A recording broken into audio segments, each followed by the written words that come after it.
Hi, hello po sa inyong lahat. Welcome to Imar Tarot, your psychic medium. Ito po ay kapalaran sa mga air signs, Gemini, Libra, and Aquarius.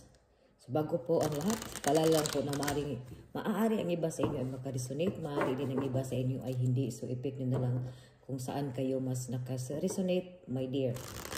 So babasang, ito po ay general reading or pangkalahatan. Right, my dear. Your signs. Okay. Ito po ay para sa yung kung titingnan natin kung ano yung ano mo dito. Kapalaran mo sa finances, love life, at sa career mo, my dear. So, ang aura mo ngayon is Ace of Swords. Okay. Mayroon ka ditong ano, ang energy mo ngayon is maganda ang enerhiya mo ngayon. May mga pangarap ka dito. There's something around. Nagbubunga. May mga pangarap ka, mga sa buhay mo na ito ay kamit. There's also a fire. There is also happiness, kaligayahan, enlightenment, success.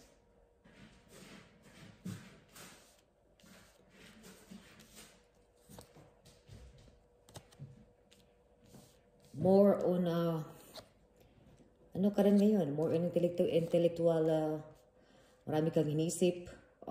Kumbaga, nakita ko dito, mas wais ka ngayon. You know? Marami ka ditong natutunan dito sa mga past mo. Dito din sa iyo na nag-healing. You are now in healing. Naka-move on ka na. You came from dito sa broken-hearted. Ngayon sa mga kalungkutan, naging masaya ka. Marin dito sa iyo sa mga nakaraan, naging malungkot ka. May mga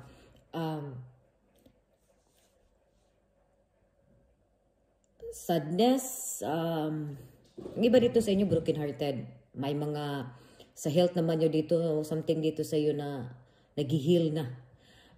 May abundance nga dito eh. May masaya dito, happiness. Masayang nangyari kahit nandito yung may sa mga sapas mo dito sa nakita ko dito is mayroon ka ditong kalungkutan, may mga depression, may mga anxiety ka dito. It could be dito sa iyo na ang iba dito sa inyo mga widow kayo or nandito yung may isang nasasaktan kayo pero nakita ko dito na nagiging positibo yung mga pananaw mo dito sa buhay na makamit mo ito yung mga goals mo. Nagiging matatag ka. Kasi nandito sa aura mo ngayon, ang tatag mo ngayon eh. So naging sharp ka. Naging matulis ka ngayon. Naging maingat ka ngayon. Nag-isip ka. Kung baga nakita ko rin dito sa iyo na you putting also dito as some boundaries. Nakita dito rin sa iyo is maritong nagbibigay sa iyo dito ng lakas ng loob o ng strength mo dito. May mga anak ka.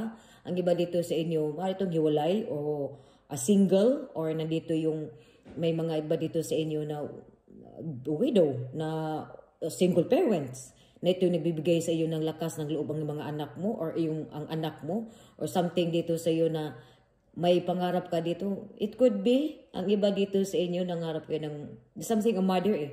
May nakita ko dito may mother figure. So it could be dito sa inyo na mari din ito sa past mo ditong na maghiwalay kayo at meron itong mga sa love life mo dito, may mga nagbubunga itong pagmamahalan ninyo.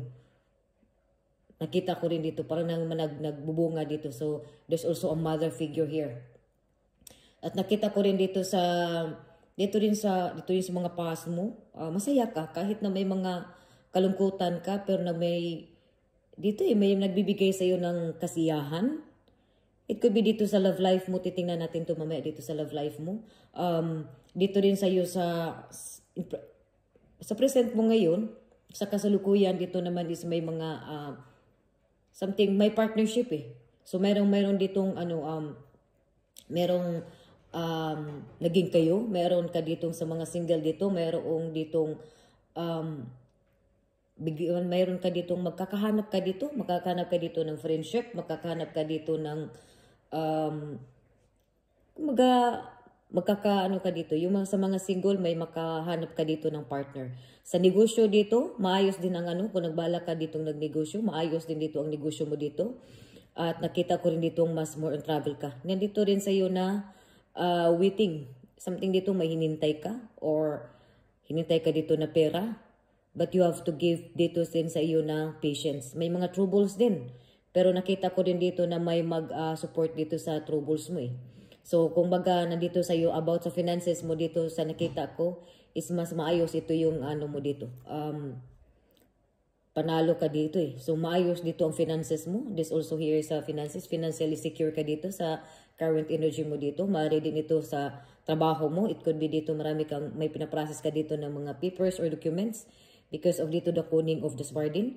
And also, it could be business. You know, dahil maaari dito nagbalak kang magnegosyo ka or something dito may mga ay nasikaso ka ngayon dito kung about money eh. Something dito na may money rin dito kasi dito din sa past mo dito may ano dito surprises, may happy surprises ka dito sa or may wish come true ka dito sa mga ano mo dito sa past mo. Andito naman sa mangyari dito sa iyo, nakita ko dito na some hanging, the hangman dito is naka-relax ka lang. You know, nakita ko rin dito na more on secure ka as a parents dito, supportive. Mari din ito na ang iba dito sa inyo, mari itong close. Kumbaga, may mga suporta. Makatanggap ka dito ng mga support. Protect. May nagprotekta dito sa iyo. Kung mayroong kasi dito sa iyo sa past mo dito, naging anxiety, may mga depression ka dito. Or mari din dito sa iyo na, it could be na may mga sakatsamaan mo dito sa trabaho, may isang babae dito na ito ay mainitin ang ulo, medyo maldita, kumbaga, you know. Pero mabait naman itong babae na to. Something dito sa iyo, sa past mo dito, maldita, may medyo, kumbaga, strong personality itong babae na to. Mapagpuna siya, pero nakita ko dito na matulungin ito. Maano to siya magsalita, kumbaga, prangka itong magsalita ang babae na to, pero matulungin. Maaari din ikaw ito. Prangka ka, maano ka rin magsalita, diretso kang magsalita, pero mapagbigay ka. Nandito sa iyo, may mga ano ka na, may mga achievement ka na dito makakamit mo yung mga achievement, may mga andami mong achievements. Still down to earth ka. Nandito ko na nakita ko dito sa iyo. May mga welcome ka rin dito sa mga friends mo, kahit na may mga niga dito. Kumbaga, ang yung may mga negativity man dito, kung may mga niga man, inaano mo lang ito. Naging mabait ka pa rin sa kanila. So, nakita ko rin dito sa iyo na about dito sa finances sa future mo, maayos din dito sa ang ano mo dito, kumbaga dito sa'yo, mas more on savings ka dito. Nakita na may na-save ka ngayon. Kumbaga sa pera dito, mas more on nag-think ka about savings, na mas more nag-think ka about dito sa paano ito palaguin yung negosyo mo. Nakita ko dito, lalago itong negosyo mo, mag-success ka because of your aura. There's something dito na may mga goals ka, may mga pangarap ka dito na ito ay matutupad. Ma-achieve mo ito. Kasi hawak mo na eh. Hawak mo na yung tagumpay mo dito. There's something dito na naging sharp ka na, but din wais ka. Kumbaga ikaw ngayon, naging wais ka. Nagput ka dito rin ng mga boundaries dito because of the 9 of Wands. May mga struggles, may mga, kumbaga inaharang mo na eh. Kung mayroong mga ano mo dito, hindi ka, kumbaga kung dito sa'yo, hindi ka basta-basta nadadala. Naging wais ka na ngayon. At dito rin sa love life mo, maaari dito sa love life mo dito, more clarification sa mga singles dito na dumaan kayo dito sa mga broken-hearted or hiwalay dito or something, depression, naging malungkot ka, nasaktan ka, nakita ko dito kaya dito sa iyo naging ano ka rin, may nangligaw dito sa iyo, kaya nandito sa iyo naging choosy ka rin dito ngayon sa pagpipili mo dito. At nakita ko dito, maaari dito isa to sa nanay mo, na isa rin ditong, you know, parents, ikaw ba, nagsuporta lang ito sa iyo. Nag-care ito sa iyo. It could be dito sa iyo na may mga in-laws ka dito na ito ay nagki-care.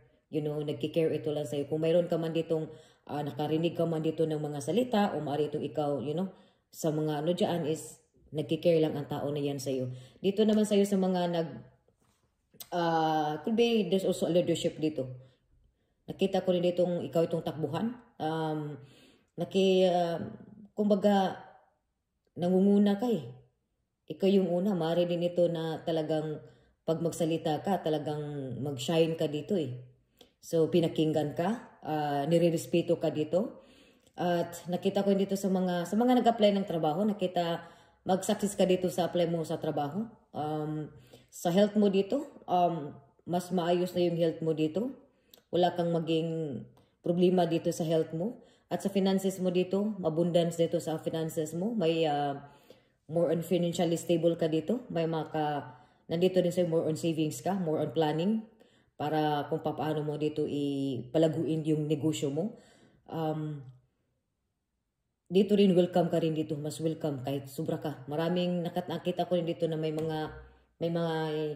makahanap ka dito or in current mo ngayon may mga bago ka ngayong friends mo dito or magkaroon ka dito ng bagong sa mga may nanligaw dito sa iyo or magkaroon ka dito may bago ka dito makikilala, meeting your friends dito my dear air signs. So ito po yung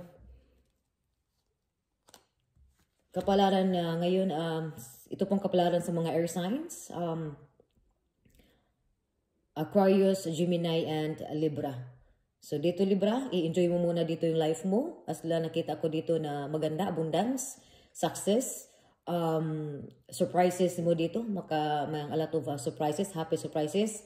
And dito is wish come true ka dito. But still din nakita ko sa'yo dito na may mga success ka dito. My dear, you get a support here.